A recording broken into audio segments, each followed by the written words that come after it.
300 acres मध्ये आहे हे सर्व. खरं तर सांगू का, शांतता छान वाटते, पण एवढी पण नाही छान वाटत. भोळा भाबडा प्रश्न माझ्या मनात आला की यार, मग इथून जर कॉफी बीन्स घेऊन गेलो ना आपल्या इथे जर लावलं तर नाही काय येणार महाबळेश्वरला वगैरे.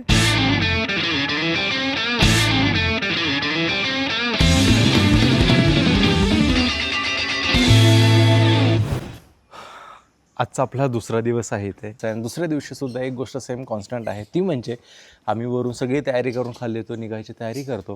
प्रतीक्षा खाली येते आणि तिचा तो स्कार्फ विसरते आणि पुन्हा आणायला ती वरती जाते. दोनदा तसं झालं, काल पण झालेलं. हा, मग ते सांगितलं, काल पण तसंच झालं तुझं. आपण बोललो ना 100 किलोमीटर पण होणार नाही. 124 किलोमीटर चालली काल दिवसभरात गाडी, आणि सोडायला जाणे त्याला आणि सोडून नेणे ते 18 किलोमीटर वेगळे. मी पेट्रोल टाकल्यापासूनची ट्रिप सेट केली होती. अखेर आपल्या दुसऱ्या दिवसाची सुरुवात झालेली आहे. हा लावलेला आहे. काल रात्री आम्ही ज्या स्पॉटला थांबलो होतो आणि तिथून जेव्हा घरी यायला निघालो एकदम अंधार पडला होता तेव्हा, आणि दिवसा जितकं हे जंगल हे रोड सुंदर वाटत आहे तितकं ते रात्रीचं खूप डेंजर, खूप भयानक वाटत होते. आणि त्याच्यामध्ये साईडला साईनबोर्ड लावले होते की प्राणी ये जा करतात वगैरे वगैरे. त्या सगळ्या गोष्टी मग माइंडमध्ये चालू होत्या. त्यात एकदम काळोख, अंधार, स्ट्रीट लाईट नाहीच आहे इकडे, त्यामुळे थोडी भीती वाटत होती. आता मी चाललो ब्रह्मगिरी हिल्सला, जे आमच्या लोकेशनपासून अराऊंड 9 किलोमीटर आहे आणि पोहोचायला एक 18 मिनटं दाखवत आहेत. आणि यावेळेस या राईडमध्ये, या ट्रिपमध्ये आपल्यासोबत बर्गमॅन आहे आणि मी बर्गमॅन पहिल्यांदा राईड करतोय. आणि यार किती कम्फर्टेबल स्कूटी आहे ही. म्हणजे लिटरली चालवताना असं वाटत नाही की मी स्कूटी चालवतो, असं वाटतं की यार मी एखादी बाईक राईड करतोय की काय.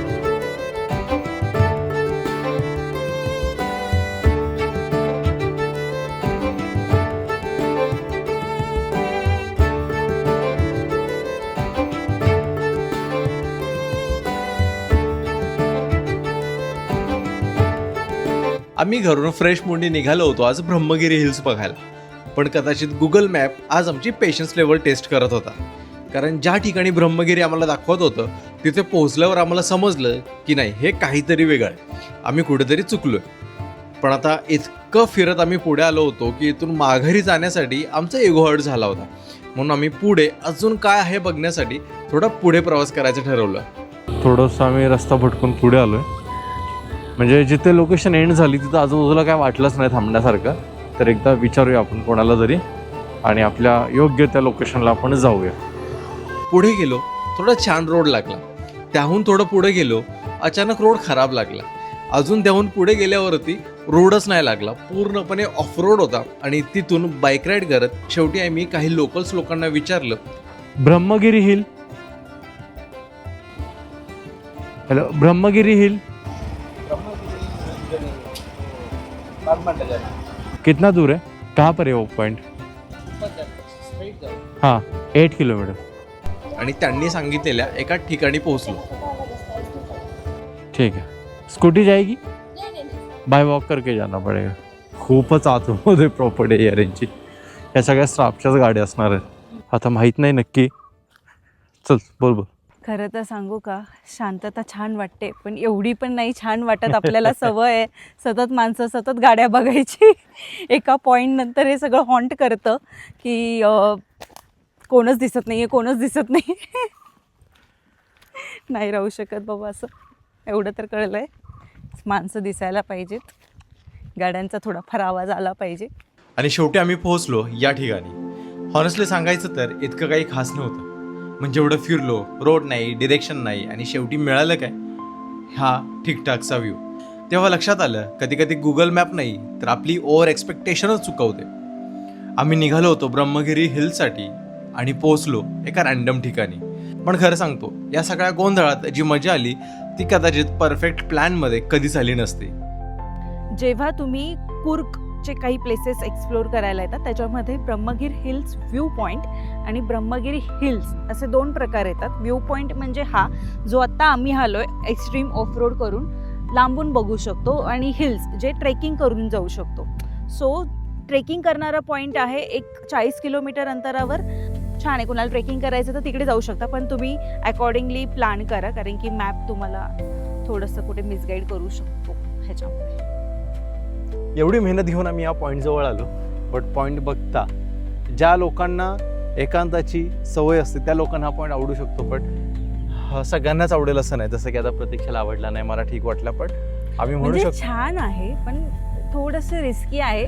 आणि आता कसं श्री थोडा आहे ॲडव्हेंचर टाईप म्हणून तो येऊ शकला. बाकीचं म्हणजे तो तितकी रिस्क घेऊ नका, कारण की थोडी भीती वाटते मध्ये रस्त्यामध्ये वगैरे कोणच नसतं. त्याच्यामुळे मग सजेस्ट नाही करत आहे. सेफ प्लेस असं वाटलं नाही, म्हणजे आहेच सेफ खरं तर, कारण की इकडेच बाजूलाच हॉटेल आहे त्यामुळे तितकं काही टेन्शन नाही आहे. But still but cut shot तुम्ही हा पॉईंट स्किप करू शकता. त्यामुळे आता आम्ही देखील इथे जास्त काही न दाखवता आपण जाऊयात आपल्या पुढच्या पॉईंटकडे.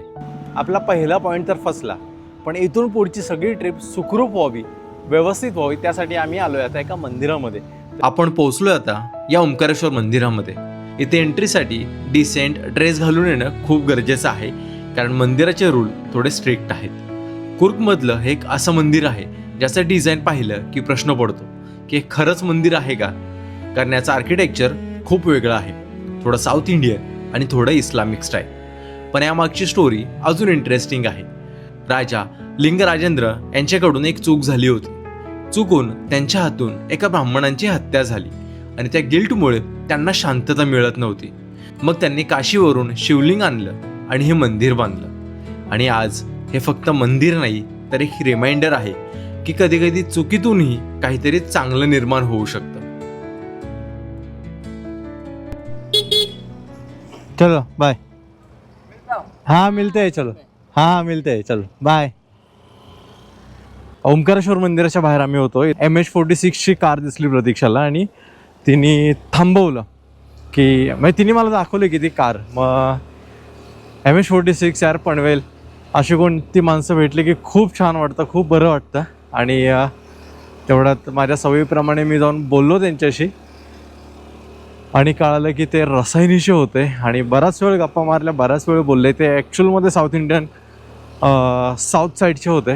बऱ्याच गोष्टी त्यांनी आम्हाला सांगितल्या आणि जाताना आता बाय बोलून त्यांना निघालो आहे. आता इथून आपल्याला युटर्न आहे. तर आता ओंकारेश्वर मंदिरापासून आपण निघालो आहे पुढे, ते म्हणजे मेडिकरी फोर्टला. आणि फोर्टच्या आतमध्ये एक म्युझियम आहे ते बघायला. माहीत नाही कसा फोर्ट आहे, माहीत नाही कसं म्युझियम आहे, गेल्यावरती आपल्याला कळेल आणि जसं कसं असेल ते मी तुम्हाला सांगतो. आणि ओंकारेश्वर टेम्पलबद्दल जर बोलायचं झालं तर तुम्ही एकदा व्हिजिट नक्की करा. प्रॉपर साऊथ इंडियन मंदिर कसं असतं अगदी तसं मंदिर आहे. आतमध्ये गेल्यावरती खूप छान वाईब्स येतात. फक्त एवढंच आहे की प्रत्येक ठिकाणी फोटोग्राफी आणि व्हिडिओग्राफीसाठी बॅन केलेलं आहे, त्यामुळे तुम्हाला आतमधलं काही नाही दाखवू शकलो. सो तुम्ही या, स्वतः बघा, दर्शन घ्या आणि मग पुढचा प्रवास करा. फोर्ट पे जाने के लिए फोर्ट यही रोड है, अगला रोड है, अगला रोड. ये रोड भी जाता है, हाँ अगला रोड पे उससे गेट है. अच्छा ठीक आहे, ओके, थँक्यू. मॅपने इथून दाखवलं आपल्याला. एकदम proper typical south Indian accent होता. गाड्या लोकांनी अशाच खाली लावलेत, वरती अलाउड आहेत की नाहीत. मेडिकरी फोर्ट. आपल्याला भुईकोट किल्ले बघायची सवय नाही आहे. आपले किल्ले कायम शिखरावरतीच असतात, त्यामुळे भुईकोट किल्ल्यांचं एवढं नवल वाटत नाही. आम्ही आता पोहोचलोय या मेडिकरी फोर्टमध्ये. पहिल्या नजरेत हा फोर्ट खूप सिंपल वाटतो, पण आत येताच या फोर्टचा आपल्याला इतिहास दिसू लागतो. हा फोर्ट ओरिजिनली मुद्दू राजा यांनी 17व्या शतकात बांधला होता. त्यानंतर टिपू सुलतान यांनी यामध्ये बदल करून याला स्टोन फोर्टमध्ये कन्वर्ट केलं. या किल्ल्याच्या आतमध्ये वर्ल्ड हेरिटेज साईटच्या फोटोजचं सर्व प्रदर्शन बघायला मिळतं.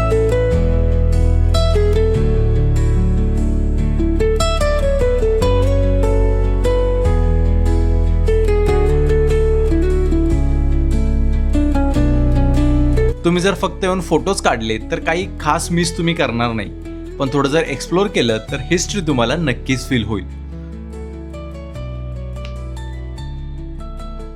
जसं बोललो होतं की आजचा दिवस थोडासा रिलॅक्समध्ये आपल्याला स्पेंड करायचा आहे. आम्ही मंदिरातून एका ठिकाणी लंच केला आणि तिथून रूमवरती गेलो, एक झोप काढली आणि जिथे आम्ही होमस्टे घेतला त्याच्याच बाजूला एक कॉफी प्लांटेशन आहे. सो ते बघायला आलो आहे. कसं आहे ना, इंडियामध्ये कर्नाटकातून 70 to 80% कॉफी प्रोड्यूस केली जाते, ज्यात कूर्ग आणि चिकमंगळूर येतं, ज्याच्यामध्ये आपण आता कूर्गमध्ये आहे आणि लवकरच चिकमंगळूरला सुद्धा जाऊ.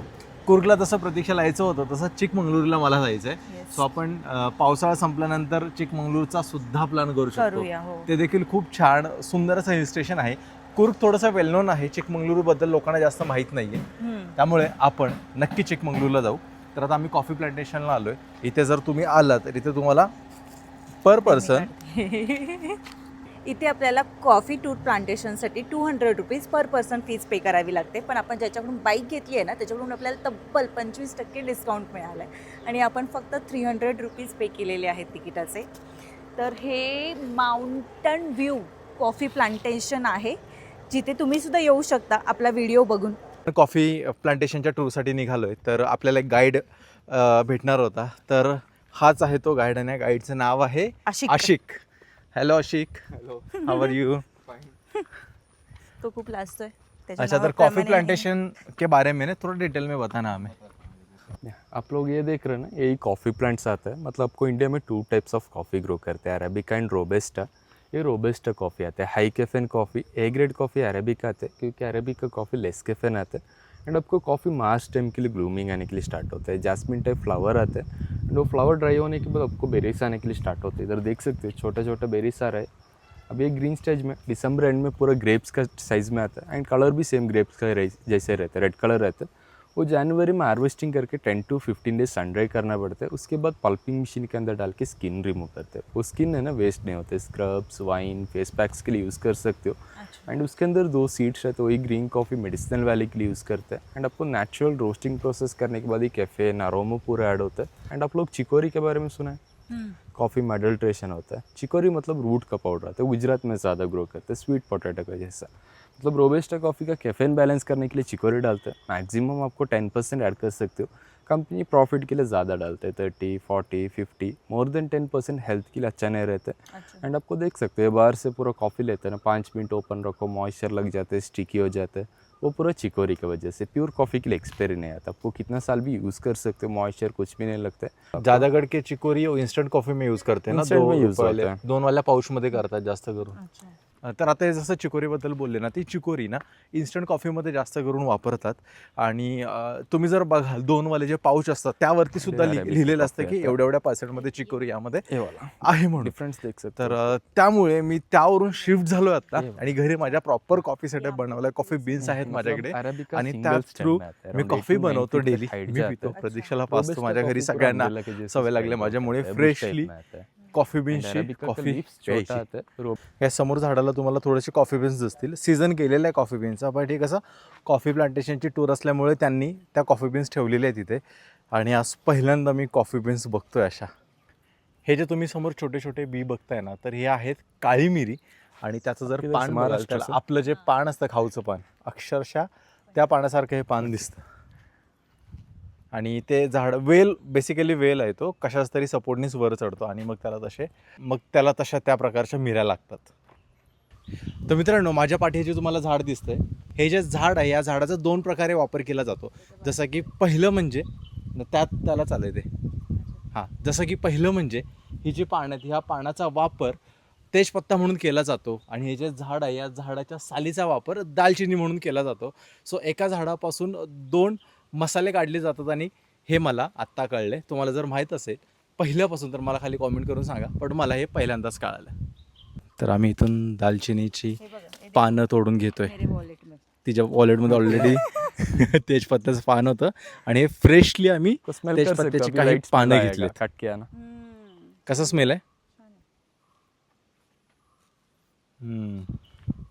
तर आता हे हिरवी पानं पहिल्यांदा तेजपत्त्याची आम्ही बघितली आणि घेतली सुद्धा. आणि खरंच खूप गोष्टी होत्या घेण्यासारख्या इथे. तर आता झालं असं, आम्ही पूर्ण कॉफी प्लांटेशनची टूर केली. त्यासोबत जे काय स्पायसेस आहेत, मसाले, त्या मसाल्यांची झाडं वगैरे ती आम्ही झाडं वगैरे बघितली. आणि त्यानंतर जेव्हा एक्झिट पॉईंट असतो तिथे त्यांचं कॉफीची प्रोसेस काय आहे ते दाखवले आहे. म्हणजे तोडल्यानंतर त्याचं पुढे काय करतात, बी काढतात, त्यानंतर त्याला रोस्ट करतात, रोस्ट केल्यावरती त्याची पावडर करतात, या सगळ्या गोष्टी तिथे करतात, त्या सगळ्या आम्हाला दाखवल्या. सगळ्याच गोष्टी मी व्हिडिओमध्ये नाही दाखवू शकलो कारण खूप लेंदी व्हिडिओ झाला असता. तर तुम्ही जर इकडे येत असाल तर एक व्हिजिट तुमची कॉफी प्लांटेशनला असायलाच हवी आणि ती नक्की करा तुम्ही. आणि सर्वात महत्त्वाचं, किती एकरमध्ये हे असावं? हो, 300 acres. एकर्समध्ये आहे हे सर्व. आणि इथे पर एकर मागे तुम्हाला 6000 kg कॉफी मिळते. तर तुम्ही कॅल्क्युलेट करा की 300 एकरमध्ये कॉफी प्लांटेशन आहे तर त्याचं किती kg कॉफी ते इथे काढत असतील. सही ना? खूपच सही. हां. आणि मग एक भोळा भाबडा प्रश्न माझ्या मनात आला की यार मग इथून जर कॉफी बीन्स घेऊन गेलो ना आपल्या इथे जर लावलं तर नाही काय येणार महाबळेश्वरला वगैरे? पण नाही तर येऊ शकत. नाही येऊ शकतं. तर त्यांचं असं म्हणणं आहे की ही जी शेती केली जाते ही इवन सरफेसवरती होत नाही, अनइवन सरफेसवरती होते. जसे की डोंगराळ भाग कसा असा असतो ना तर त्या तशाच भागावरती येते. साठलेल्या पाण्यामध्ये हे कॉफीचे प्लांट्स येत नाहीत, वाहत्या पाण्यामध्ये येतात. त्यामुळे आणि अजून एक महत्त्वाची गोष्ट म्हणजे हं. ह्याच्यासाठी हं. आजूबाजूला बरीच झाडं लागतात, कारण की डायरेक्ट ऊन, Sunlight. भरपूर ऊन नाही पाहिजे त्याला, हां. सावली पाहिजे. म्हणून ही आपण बघतो ना भरपूर ग्रीनरी काय आहे इकडे, कारण की कॉफीच्या झाडांना आधार मिळावा, सावली मिळावी म्हणून बाकीची इतर झाडं लावलेली आहेत. ओके, आता इथून आपल्याला जायचं आहे का सनसेट पॉईंटला. आणि आता डिरेक्टली आपण सनसेट पॉईंटला जाऊनच भेटूया. येस. कॉफी प्लांटेशन नंतर आम्ही आलो राजा सीट येथे सनसेट पाहायला. कुर्गमधल्या फेमस स्पॉटपैकी हा सुद्धा एक, म्हणून एक्सपेक्टेशन थोडी जास्तच होती. पण इथे आल्यावर कळलं की आजचा सनसेट हा दुसऱ्या बाजूला दिसतोय.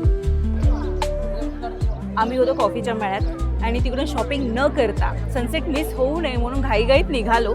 आणि इथे मी ऐकलं होतं की खूप छान सिनेमॅटिक सनसेट होतो, पण बघायला गेलं तर हा असा फ्रंट फेसिंग आहे सगळं, सिटिंग वगैरे, आणि आपला सनसेट होतोय ह्या साईडला. तर मग कायच बघणार आहे. एक्सपेक्टेशन असे फ्लॉप सगळे गेलेलेच आहेत. आता दाखवू काय, आलोय फुलं दाखवण्यासाठी, मी सनसेट दाखवण्यासाठी, पण तुम्हाला दाखवतोय फक्त आणि फक्त माणसं आणि माणसांची गर्दी. म्हणजे ज्या व्ह्यूसाठी आम्ही इथे आलो होतो तो आज मिस झाला. थोडी निराशा तर झाली, कारण दिवसभर फिरून शेवटी एक परफेक्ट सनसेट पाहायचा प्लॅन होता. पण ऑनेस्टली आजचा दिवस जसा गेला ना, कधी रॉंग लोकेशन, कधी अनएक्सपेक्टेड टर्न, तसाच आज शेवटही झाला. आणि कधी कधी असंच असतं, सगळं प्लॅन केल्यासारखं होत नाही, पण त्या सगळ्या मोमेंटमध्ये खरी मजा लपलेली असते. परफेक्ट सनसेट नाही मिळाला, पण आजचा दिवस त्या सगळ्या छोट्या छोट्या मोमेंटमुळे खरंच स्पेशल झाला. आणि कदाचित ह्याच मोमेंट्स पुढे जाऊन आठवणीत जास्त राहणार आहेत. तर हा होता आमचा कुर्गमधला आजचा दिवस. थोडा इम्परफेक्ट पण खूप रिअल. भेटू पुढच्या व्हिडिओमध्ये लवकरच.